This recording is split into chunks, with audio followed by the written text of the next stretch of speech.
किया गया कार्य धनात्मक होगा, पॉजिटिव होगा। सवाल की लैंग्वेज को ध्यान से पढ़ लेना एक बार। अगला सवाल देख लो। बांध में संग्रहित पानी में कौन सी ऊर्जा होती है? अगर बांध में पानी है इकट्ठा, ये बांध है, पानी कर दिया तुमने इकट्ठा, तो बांध के इकट्ठे पानी में जो एनर्जी होती है, ऊर्जा होती है, जरा आप बताइए कौन सी है? बहुत अच्छा उत्तर है सभी का, स्थितिज ऊर्जा है, पोटेंशियल एनर्जी है, क्योंकि एक हाइट पे एनर्जी है। ठीक है, एक हाइट पर अगर पानी स्टोर है तो उसके पास, एक ऊंचाई पर पानी अगर स्टोर है तो उसके पास स्थितिज ऊर्जा होगी। और मान लो पानी का m द्रव्यमान है, g गुरुत्व त्वरण है, h ऊंचाई है, तो स्थितिज ऊर्जा का सूत्र हो जाएगा m गुणा g गुणा h। ये आपका स्थितिज ऊर्जा है। इसके और उदाहरण क्या हो सकते हैं? पेड़ पर लटका हुआ नारियल, ये आपका पेड़ है और इस पर लटका हुआ है नारियल, यहाँ ये, तो ये नारियल किसी h ऊंचाई पर है, पेड़ पर लटका हुआ नारियल, उसके पास स्थितिज ऊर्जा है। जमीन से आपने एक पत्थर उठा लिया, एक स्प्रिंग को खींच लिया, खींच के रोक रखा है, अगर एक धनुष को खींच के रोक रखा है, एक आपने स्प्रिंग को खींच के रोक रखा है, गुलेल को खींच के रोक रखा है, सभी के पास स्थितिज ऊर्जा है, सभी के पास पोटेंशियल एनर्जी है। ठीक है, घड़ी की सुइयों के पास, घड़ी सॉरी सुइयां नहीं, जो चाबी भरने वाली घड़ी होती है, पुराने जमाने की घड़ियां थी, अब तो नहीं होती है, या खिलौना गाड़ी में आपने चाबी भर दी, सभी के पास स्थितिज ऊर्जा है, पोटेंशियल एनर्जी है। ठीक है, चलो अगला सवाल।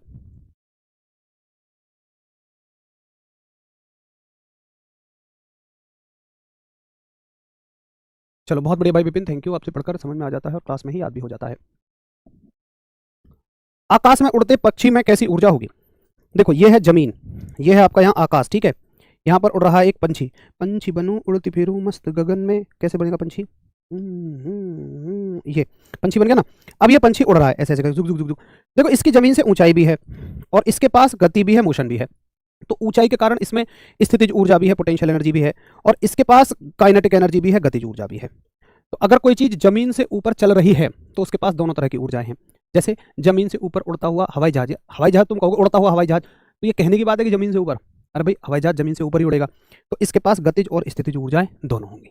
बहुत सिंपल सी बात है, चलती हुई चीज में गतिज ऊर्जा है, बट अगर वो चीज जमीन से ऊपर चल रही है, अगर वो चीज जमीन से ऊपर चल रही है तो दोनों तरह की एनर्जी है उसके पास, गतिज ऊर्जा भी है और स्थितिज ऊर्जा भी है। ठीक है, चलो अगला क्वेश्चन देखिए।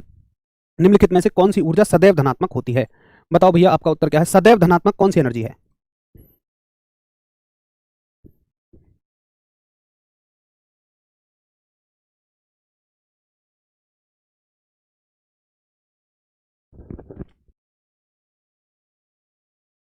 बहुत अच्छा। कौन सी ऊर्जा बता दी? गतिज ऊर्जा। देखो गतिज ऊर्जा हमेशा धनात्मक होती है, स्थितिज ऊर्जा प्लस भी हो सकती है, माइनस भी हो सकती है, लेकिन गतिज ऊर्जा ऑलवेज प्लस में रहेगी, ये हमेशा धनात्मक रहेगी। क्यों रहेगी? देखो गतिज ऊर्जा का सूत्र है 1/2 mv²। किसी वस्तु का द्रव्यमान माइनस में तो हो नहीं सकता भाई, कोई वस्तु 1 किलो की है, 2 किलो की है, 5 किलो की है, वो माइनस में तो होने से रहा। v जो है वेग जो है, अगर वो माइनस में होगा भी, मान लो -2 है, भैया इसका स्क्वायर करोगे फिर से प्लस आ जाएगा, तो माइनस का स्क्वायर करोगे हमेशा ही प्लस आ जाएगा, इसलिए ये हमेशा प्लस में रहेगी, कभी भी माइनस में नहीं हो सकती है। ठीक है, अगला सवाल। एक भाप इंजन भाप की ऊष्मा ऊर्जा को किस में बदल देता है? भाप इंजन भाप की ऊष्मा को किस में बदल रहा होता है, बताइए।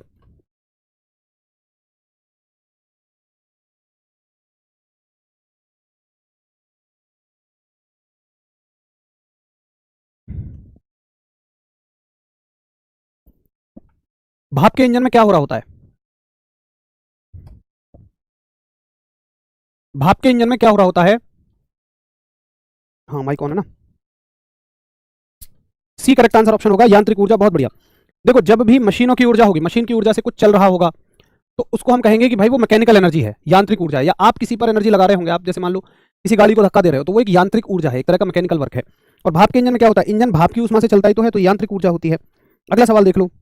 शक्ति का सूत्र क्या है, पावर का सूत्र क्या है? फटाफट से, पहले 10 सेकंड आपको दिए, बाकी फिर मेरा टाइम। बहुत सारा प्यार भाई विकास बाबू, बहुत सारा प्यार, थैंक यू भाई, थैंक यू, बहुत सारा प्यार आप सभी को, जिनको भी अच्छे से समझ में आ रहा है, वेरी गुड, एकदम शानदार। हाँ जी दिलखुश भाई, बहुत बढ़िया, वाकई आप दिलखुश हैं। तो शक्ति का सूत्र क्या है, पावर का सूत्र क्या है? पावर बराबर होता है कार्य बटे समय, कार्य बटे समय, तो ये भी इसका करेक्ट आंसर ऑप्शन है आपका। चलो मैं आपसे कुछ और चीजें पूछ रहा हूँ, मुझे बताओ शक्ति का मात्रक क्या है, शक्ति की यूनिट क्या है फटाफट से। उसके बाद मुझे बताओ 1 हॉर्स पावर में कितने वॉट होते हैं। उसके बाद बताओ शक्ति कैसी राशि है, सदिश राशि है, अदिश राशि है, तो मात्रक क्या है इसका? वेरी गुड, ऐसा ही मात्रक है वॉट। एक और मात्रक है हॉर्स पावर, अश्व शक्ति, और एक अश्व शक्ति में 746 वॉट होते हैं। उसके अलावा ये एक कैसी राशि है? कार्य, ऊर्जा एवं शक्ति, चैप्टर का नाम मैंने आपको याद कराया, कार्य, ऊर्जा एवं शक्ति, तीनों की तीनों ही अदिश राशियां हैं, तीनों की तीनों ही इस चैप्टर में कैसी क्वांटिटी है? स्केलर क्वांटिटी है। अगले सवाल पे आ जाओ, बताओ क्या उत्तर होगा इसका। क्वेश्चन है, किसी वस्तु के मुक्त रूप से गिरने के दौरान, मैं थोड़ा सा पीछे हो रहा हूं, मेरे पैर में ना दर्द हो रहा है, क्योंकि उसको ज़्यादा देर में मुझे मतलब सीधा ही रखना पड़ता है उसको, तो सीधा रखने में थोड़ा दर्द है, हल्का सा पीछे हूँ मैं, है ना। किसी वस्तु के मुक्त रूप से गिरने के दौरान निम्नलिखित में से कौन सी ऊर्जा इसके रास्ते में किसी एक बिंदु पर बढ़ जाती है। मुक्त रूप से गिरने के दौरान देखो, जैसे मान के चलो ये आपका जमीन है, यहाँ पर आपका एक नारियल ये लगा हुआ था, नारियल है आपका यहाँ, ठीक है। अब नारियल गिरा, यहाँ से मान लो यहाँ आ गया नारियल, ठीक है। तो पहले स्थितिज ऊर्जा को देखते हैं, एक बार इसकी पोटेंशियल एनर्जी को देखते हैं। भाई हाइट पहले यहाँ थी, ठीक है, और अब हाइट यहाँ हो गई। अगर हाइट कम हो रही है तो स्थितिज ऊर्जा तो कम हुई है। नीचे गिरती हुई वस्तु की स्थितिज ऊर्जा में क्या होती है, कमी होती है। लेकिन गतिज ऊर्जा जैसे जैसे ये नीचे आएगी इसकी गति बढ़ती हुई चली जाएगी। अगर यहाँ रुकी हुई है तो यहाँ कुछ ना कुछ गति है, यानी गतिज ऊर्जा बढ़ी है। तो गतिज ऊर्जा बढ़ेगी और स्थितिज ऊर्जा नीचे आती हुई वस्तु की कम होती हुई चली जाएगी। इसी को तो हम ऊर्जा संरक्षण कहते हैं। एक ऊर्जा बढ़े दूसरी घटे, ओवरऑल ऊर्जा कांस्टेंट रहे, उसको हम ऊर्जा संरक्षण कहते हैं। चलो अगला सवाल देख लो। एक चलती कार, एक रेल इंजन, दोनों में समान गतिज ऊर्जा है, किसका संवेग ज्यादा होगा। देखो गतिज ऊर्जा और संवेग का क्या सूत्र है, गतिज ऊर्जा बराबर होता है आपका p²/2m, ठीक है। अच्छा, अब गतिज ऊर्जा दोनों में समान गतिज ऊर्जा है, तो यहाँ संवेग निकालो, संवेग हो जाएगा p² बराबर गतिज ऊर्जा और 2m यहाँ पर पहुंच जाएगा गुणा 2m। अब कह रहे हैं समान गतिज ऊर्जा है। देखो ऐसे सवालों में जिस चीज को समान कह दे उसको आप काट दिया करो कि भैया ये तो समान ही हो गई। अब दो चीज बची, संवेग और द्रव्यमान। सामने लिखा हुआ है तो इसका मतलब ये है कि भैया संवेग उसका ज्यादा होगा जिसका द्रव्यमान ज्यादा होगा। तो रेल का इंजन का द्रव्यमान ज्यादा है इसलिए उसका संवेग ज्यादा होगा, ठीक है। क्लियर है। चलो अगला सवाल बताओ।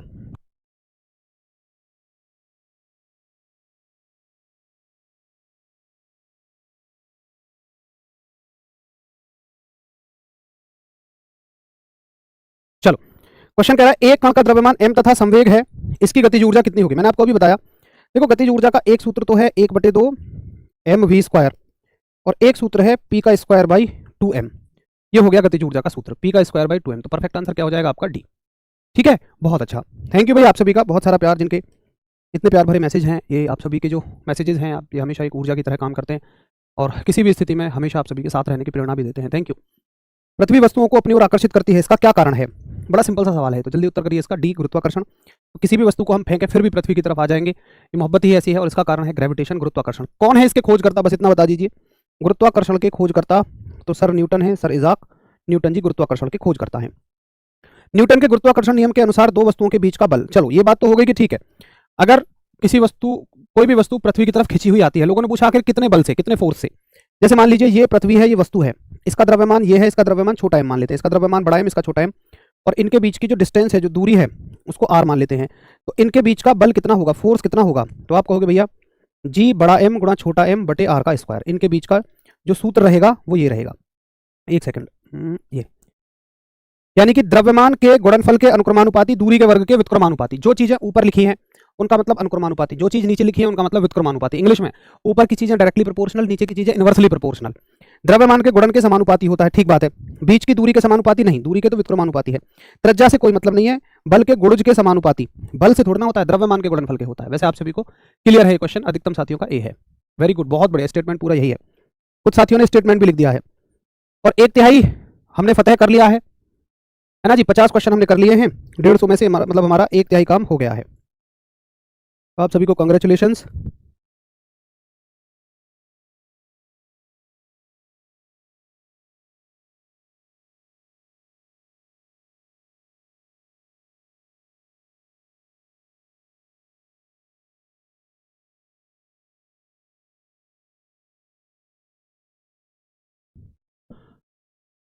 बहुत अच्छा, बहुत अच्छा, एकदम बढ़िया। चलो, सार्वत्रिक गुरुत्वाकर्षण स्थिरांक का विमेय सूत्र क्या है। एक अच्छा सवाल आ गया, सीखने वाला सवाल है। देखिए सार्वत्रिक गुरुत्वाकर्षण नियतांक होता है आपका जी, और इसका विमेय सूत्र आप सीधा याद रख लेना। जो बच्चे सोचते हैं भैया सॉल्व करा के बताओ, मैं सॉल्व करा के बता देता हूँ, बट जरूरत कुछ नहीं है, फिर भी मैं करा देता हूँ। देखो ml/t-2, उसके अलावा मीटर की पावर 2 बटे, सॉरी एल की पावर 2 बटे मीटर की पावर 2, यहाँ से आता है ये। m की पावर -1, l की 3, t की -2। आपको सीधा याद रखना, मैं तो कहूँगा सॉल्व करने के चक्कर में मत रहो, लेकिन फिर भी कुछ बच्चों को लगता है m-1 l3 t-2। नींद आ रही है मैम, हाँ सच में ही तुम्हें नींद आ रही है, क्योंकि तुम्हें यही पता नहीं चल रहा कि सामने मास्टर बैठा है, मैम बैठी हैं। अरे भाई कोई बात नहीं, सो जाओ। बहुत सारे साथी हैं जो जगने के लिए तैयार हैं, बहुत सारे लोग हैं जिनकी दिन रात की नींद उड़ी पड़ी है, बहुत सारे लोग हैं जिनके घर में बहुत सारी ज़रूरतें हैं, बहुत सारे लोग हैं जो खूब पढ़ने को तैयार हैं। कोई बात नहीं, आप आराम से सो जाइए। आप उस दिन जगिएगा जिस दिन आपको प्राइम मिनिस्टर साहब, मैं बोल देता हूँ एक बार उनको फ़ोन करके, अपने मोदी जी को बोल देते हैं हम। ये हेलो सर, नमस्ते। हाँ सर, हाँ अच्छा बिजी है सर, बस 2 सेकंड की बात है सर। ऐसा है सर, हमारा ना एक भैया है, उनको बहुत नींद आ रही है, तो अब पेपर है सर, नींद आएगी तो फिर पेपर कैसे हो पाएगा। तो सर अभी काम करिए, मैं उनको सुला देता हूँ, वो सो जाएंगे। और सर जैसी जगह ना अपना कोई आदमी भेज दीजिए उनको नियुक्ति पत्र लेके, ताकि वो जैसी जगह तो तुरंत नियुक्ति पत्र थमा दें। अच्छा ऐसे ऐसे नहीं होता। अच्छा सर, मुझे लगा हो जाएगा, सॉरी। अच्छा नहीं सर, मैं सिफारिश, गलत सिफारिश नहीं कर रहा हूँ सर, मुझे लगा सर हो जाएगा सर, नींद थोड़ी ज़रूरी है ना। अच्छा सर, नींद नींद उड़ानी पड़ती है सफलता के लिए। ओह सर, सॉरी सॉरी, ठीक है ठीक है। ओके सर, नहीं कहूँगा, आगे से नहीं कहूँगा। अबे तुम यार मुझे और सुनवाते हो ऐसी चीज़ों के लिए, हद करते हो भाई। अब वो कह रहे हैं कि यार नींद उड़ानी पड़ती है भाई, अब मुझे नहीं पता यार तुम्हारे उनके बीच क्या चलता है, मुझे समझ नहीं आती है भाई, देख लो तुम जैसे करना है ना। चलो जी का त्वरण कितना हो जाएगा बताओ, जी का मान कितना होता है। तो वैसे तो अगर कुछ ना बोले कि कहाँ है, तो कभी ऐसे ऑप्शन नहीं देगा कि 9.8 और 10 दोनों दे देगा, कभी ऐसे नहीं करेगा वो, या तो 9.8 देगा या 10 देगा। अब 9.8 हो गया, बट अगर वो कहता प्रॉपरली कि ध्रुवों पर कितना होता है, पोल्स पर कितना होता है, या विषुवत रेखा पर कितना होता है, इक्वेटर पर कितना होता है, तो हमें जरूर बताना था। तो ध्रुवों पर ये मान 10 होता है, और इक्वेटर पर, भूमध्य रेखा पर ये मान 9.8 मीटर पर सेकंड होता है। फिर हमें ऐसे स्पेशली याद रखना था, ठीक है। चलो अगला सवाल बताओ, निम्नलिखित में से किस स्थान पर गुरुत्वाकर्षण बल सबसे अधिक है, बताओ। निम्नलिखित में से किस स्थान पर गुरुत्वाकर्षण बल सबसे अधिक है। अब इस प्रश्न का तुम खुद से उत्तर करिए।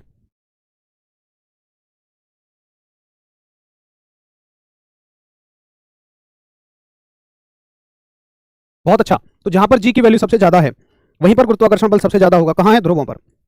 ध्रुवों पर जी की वैल्यू 10 है, बल सबसे ज्यादा यही है, पीछे हम इसको डिस्कस कर चुके हैं।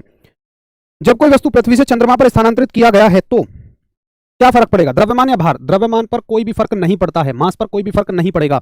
द्रव्यमान बढ़ेगा नहीं, द्रव्यमान घटेगा नहीं। चंद्रमा पर वजन घट जाएगा, बिल्कुल ठीक बात है, वजन घट जाएगा, वेट घट जाएगा। कैसे घट जाएगा, अगर कोई वस्तु पृथ्वी पर है और मान लो ये हम कहते हैं कि 6 किलोग्राम और 60 न्यूटन की है, और अगर हम इसको चंद्रमा पर ले जाएं, हालांकि चंद्रमा छोटा है पृथ्वी से, तो किलोग्राम तो उतने ही रहेंगे, लेकिन वजन जो है वो घट जाएगा। कितना हो जाएगा, 6 का भाग कर दो, फिर इसका वजन भी 6 न्यूटन ही रह जाएगा। द्रव्यमान चेंज नहीं होगा, भार चेंज हो जाएगा, वेट चेंज हो जाएगा। कितना हो जाएगा, पृथ्वी पर जाने पर 1/6 हो जाएगा, ठीक है। चलो अगला सवाल देख लो। क्वेश्चन है, किसी वस्तु का भार 20 किलोग्राम है पृथ्वी में, उस वस्तु का भार क्या होगा। अब सुनो, इसने दे रखा है असल में द्रव्यमान किलोग्राम में। अब तुम लैंग्वेज को छोड़ो, यूनिट को पकड़ो, ठीक है। हालांकि वो भार कह रहा है, बट ब्रैकेट में मास भी लिख रहा है, यानी द्रव्यमान। देखो किलोग्राम में अगर कोई चीज दी हुई हो और न्यूटन में हमसे पूछे तो क्या करना है, याद रखना। किलोग्राम में दी हो और न्यूटन में हमसे पूछे तो क्या कर देना है, उसमें जी की गुणा कर देना है, ठीक है। जी का मान कितना है, 9.8, तो कितना हो जाएगा ये, 19.6 न्यूटन। तो करेक्ट आंसर आप सभी का होगा 19.6 न्यूटन, ठीक है। 54 क्यों गलत हो गया भाई, बताओ। जब कोई वस्तु पृथ्वी से चंद्रमा पर स्थानांतरित की जाती है तो, अच्छा पृथ्वी से चंद्रमा पर, सॉरी एक सेकंड, वजन बढ़ता तो नहीं है भाई, वजन तो घटता है, सॉरी वजन भी घटता है, द्रव्यमान अपरिवर्तित रहता है। हाँ ये करेक्ट होगा, सॉरी टिक लगाने में गलती हो गई, ये कंसेप्ट हमारा ठीक था, डी आंसर होगा। थैंक यू भाई पता लगाने के लिए, वेरी गुड। तो याद रखेंगे, जब भी द्रव्यमान दिया होगा भार कैसे बदलेंगे, जी की गुणा कर देंगे, और जी का मान आपको दे दिया होगा 9.8 या 10 के हिसाब से आपको लगाना है, ठीक है। चलो अगला क्वेश्चन देखो, गुरुत्व जी के कारण त्वरण कितना होता है, acceleration due to gravity G, बताओ। Acceleration due to gravity G,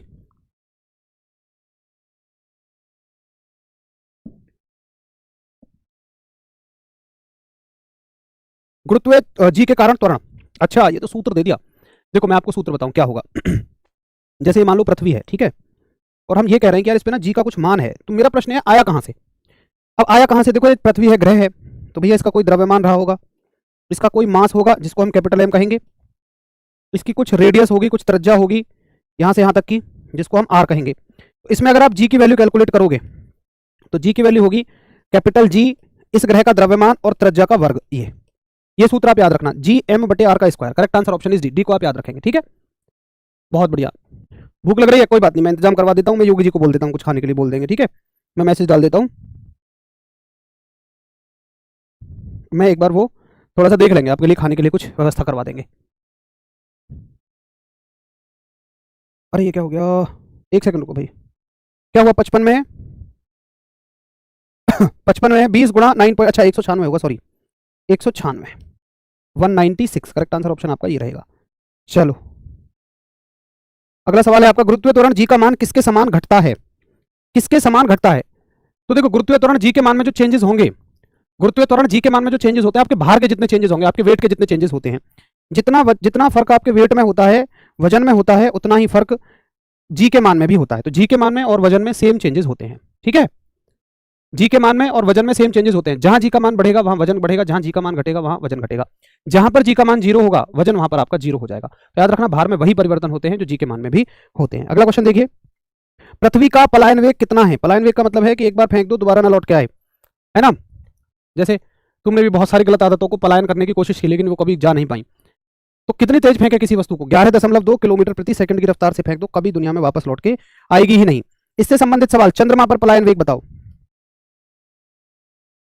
पलायन वेग चंद्रमा का बताओ, मून का बताओ कितना हो जाएगा?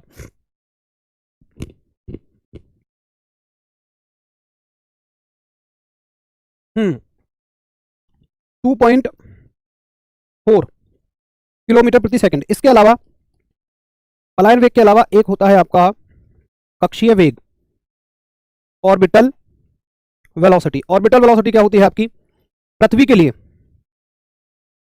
और अर्थ? ऑर्बिटल वेलोसिटी है 7.96 किलोमीटर पर सेकंड, ठीक है।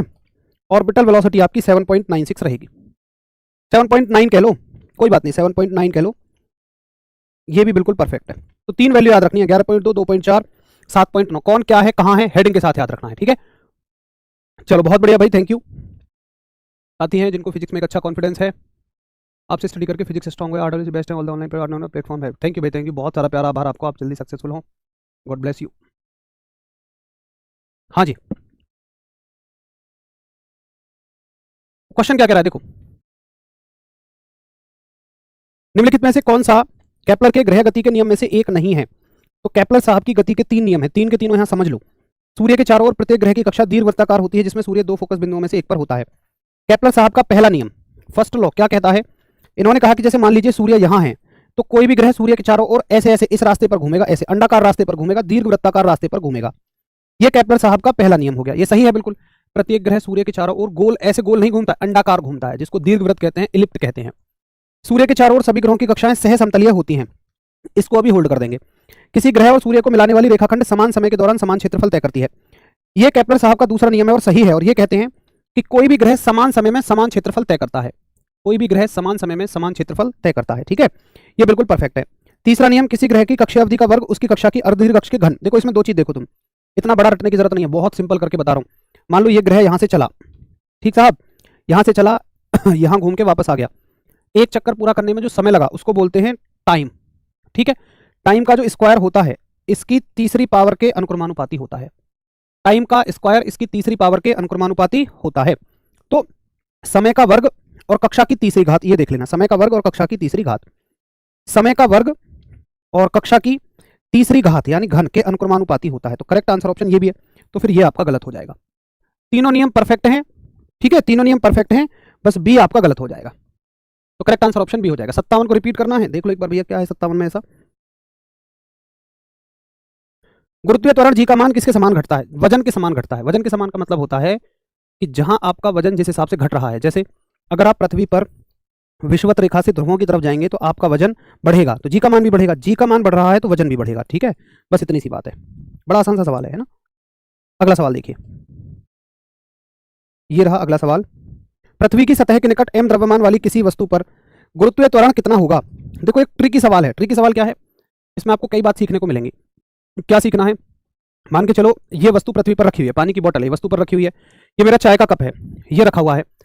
अगर ये भारी है या हल्की है तो क्या ऐसा है कि जी का मान इसके लिए ज्यादा होगा इसके लिए कम होगा? नहीं, जी का मान सभी वस्तुओं के लिए बराबर होता है। जी का मान वस्तु के द्रव्यमान पर निर्भर नहीं करता, वस्तु हल्की हो या भारी, स्मॉल जी का मान सबके लिए समान रहेगा। तो आप कहेंगे कि ये मास से m क्या है? द्रव्यमान, बोल दिया ना उसने, m क्या है? द्रव्यमान, तो ये द्रव्यमान से स्वतंत्र होता है, याद रखेंगे, इंडिपेंडेंट ऑफ मास होता है। m के व्युत्क्रमानुपाती, अरे महाराज ये ग्रह है ये वस्तु है, ये ग्रह का द्रव्यमान ये वस्तु का द्रव्यमान, जो जी का मान है वो ग्रह के द्रव्यमान से संबंधित होता है। इसमें ग्रह का द्रव्यमान और ग्रह की त्रिज्या है, वस्तु का द्रव्यमान या वस्तु की त्रिज्या नहीं है। महाराज वो ग्रह का द्रव्यमान है, हेडिंग के साथ रटो, छोटे जी में या इस चैप्टर में जितनी भी राशि हैं, कौन कौन, छोटा जी हो गया, चलो लिख ही लो, छोटा जी या पलायन वेग, ठीक है, यानी कि एस्केप वेलोसिटी, या कक्षीय वेग, ऑर्बिटल वेलोसिटी, इनका वस्तु से कोई लेना देना नहीं होता, ना ये वस्तु के द्रव्यमान पर निर्भर करती, ना वस्तु के आकार पर निर्भर करती। आप चाहे एक पंख को फेंको जमीन से या एक रॉकेट को छोड़ो, अगर आप चाहते हो कि पृथ्वी पे कभी लौट के ना आए तो आपको 11.2 किलोमीटर पर सेकंड से ही फेंकना पड़ेगा। समझ गए? ये कभी भी वस्तु पर निर्भर नहीं करता है। ये तीनों चीजें अच्छे से याद रखेंगे। अगला सवाल देखिए, क्वेश्चन कहता है पीसा की ऐतिहासिक मीनार तिरछी होते हुए भी नहीं गिरती है। और ये काफी पुराना प्रश्न है, इसको पूछे जाने के कई कई अलग तरीके हैं। बताओ इस क्वेश्चन का उत्तर करिए।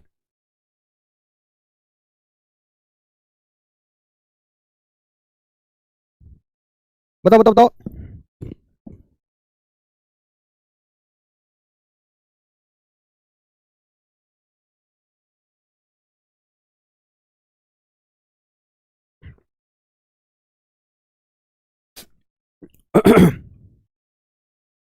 ए है, बी है, ए है, बी है। इसके गुरुत्व केंद्र से होकर जाने वाली ऊर्ध्वाधर रेखा आधार से होकर जाती है, आधार से नहीं होकर जाती है। देखिए, अगर किसी भी वस्तु को सीधे खड़ा रहना है तो इसके गुरुत्व केंद्र से होकर जाने वाली रेखा को आधार से जाना पड़ेगा, इसको जाना पड़ेगा। अगर ये नहीं जाएगी तो ये वस्तु गिर जाएगी, इसलिए इस वस्तु को स्ट्रेट रहना पड़ेगा। ठीक है, क्लियर है आप सभी को? अगला सवाल देखिए, एक व्यक्ति लिफ्ट के अंदर वजन पैमाने पर खड़ा है और लिफ्ट ऊपर की तरफ तेजी से चलना शुरू कर देती है। तो देखो, अगर लिफ्ट तेजी से चलेगी, जब लिफ्ट तेजी से चलेगी, ठीक है, जब लिफ्ट तेजी से चलेगी और कहां चलेगी? ऊपर की तरफ, ऊपर की तरफ चलेगी तो भाई वजन पैमाना अधिक वजन दिखाएगा, आपको लगेगा जैसे आपका वजन बढ़ गया है। और अगर यही लिफ्ट तेजी से नीचे की तरफ चलेगी तो वजन पैमाना कम वजन दिखाएगा, आपको लगेगा जैसे आप भारहीन फील कर रहे हो। जैसे आप चिंटू और चिंटी जाएं मूवी देखने और जब लिफ्ट से नीचे आ रहे होंगे, एकदम लिफ्ट तेजी से नीचे आएगी, चिंटी कहेंगे चिंटू जी हमें तो हल्का हल्का लग रहा है, आपका वजन घटा हुआ लगेगा। चिंटू जी कहेंगे ये तो गुरुत्वाकर्षण के कारण है, क्योंकि जी को मान घट रहा होगा ना। चिंटू जी कहेंगे ये कहा हो जी। चिंटू जी कहेंगे धर्मेंद्र सर खूब अच्छे से पढ़ा, हमें तुम्हारा ध्यान तो मेकअप में रह गए। तो ये सारा सारा खेल जी की वजह से होता है, स्मॉल जी की वजह से होता है। अच्छा, इसमें ना एक स्थिति याद रखना कि अगर लिफ्ट एक समान वेग से ऊपर या नीचे जाए, ठीक है, अगर लिफ्ट यूनिफॉर्म वेलोसिटी से अप या डाउन जाए, एक समान वेग से ऊपर या नीचे जाए, तो आपके वजन में कोई परिवर्तन, कोई चेंज नहीं होगा। याद रखना, अगर लिफ्ट एक समान वेग से यूनिफॉर्म वेलोसिटी से ऊपर या नीचे जाए तो आपके वेट में, आपके वजन में कोई भी चेंज नहीं होगा। ठीक है, ये चेंज कब होते हैं? जब लिफ्ट तेजी से चले, त्वरण के साथ चले, ये चेंज तब होते हैं जब लिफ्ट तेजी से चले, त्वरण के साथ चले। इस तरह से चीजों को याद रखना है। अगला सवाल देखिए, लिफ्ट में मनुष्य का प्रत्यक्ष वजन वास्तविक वजन से कब कम रहता है? कम कह रहा है। देखो, अगर लिफ्ट समान गति से गति कर रही है ना तो कोई चेंज नहीं होगा। अगर लिफ्ट समान गति से चल रही है तो कोई भी चेंज नहीं होगा। चेंज जब होंगे कि जब लिफ्ट तेजी से ऊपर जा रही है या तेजी से नीचे जा रही है। तो आप कहेंगे कि जब लिफ्ट तेजी से नीचे जा रही है, नीचे जाने पर वजन कम होगा। एक समान गति में कोई भी चेंज नहीं होते हैं। मोस्ट इंपोर्टेंट ध्यान रखने वाला सवाल है। ठीक है, चलो अगला सवाल देखो, श्यानता गुणांक की इकाई क्या है? तो इस सवाल को सीधा याद रखना, श्यानता गुणांक जो है आपका वो होता है भैया जी केजी मीटर पर सेकंड। अगर इसको हम ऊपर लेके जाएंगे तो केजी मीटर और सेकंड की पावर -1, केजी मीटर सेकंड की पावर -1। सर तेज चलो, ठीक है भाई, तेज चलते हैं। ये सवाल समझ में आ गया सभी को? श्यानता गुणांक की इकाई केजी मीटर पर सेकंड। श्यानता गुणांक केजी मीटर पर सेकंड है। देखो एक बार वेरीफाई कर लेते हैं। एफ बराबर 6 पाई ईटा आर वी, तो एफ का मात्रक हो जाएगा केजी मीटर पर सेकंड स्क्वायर, यहाँ मीटर आ जाएगा और ये है मीटर पर सेकंड, सेकंड से सेकंड कट जाएगा, ये हो जाएगा, अच्छा सॉरी गलत कर दिया मैंने, केजी पर मीटर सेकंड, सॉरी केजी पर मीटर सेकंड। और सभी को ऊपर लिखेगा तो केजी मीटर की पावर 1 सेकंड की पावर 1, दोनों नीचे रहेंगे इसमें। ठीक है, वो मैंने संवेग का मात्रक लिख दिया था। संवेग जो है, मोमेंटम जो है, उसकी यूनिट होती है केजी मीटर पर सेकंड और इसकी है केजी पर मीटर सेकंड। ठीक है, तो ये करेक्ट आंसर ऑप्शन आपका हो जाएगा बी। चलो थोड़ा सा तेजी से चलते हैं। आप देखो, जैसे क्वेश्चन हो गया पता चलाएंगे, इसका आंसर हो जाएगा ये। ठीक है, चलो उसके आगे देखो, आज हो गया आपका होती है, एक आती है। ठीक है, उत्तर हो गया। चलो अगला उत्तर देख लो, हुक्का नियम बहुत तो ये तापमान करता है। ठीक है, चलो इसका स्टेशन हो गया।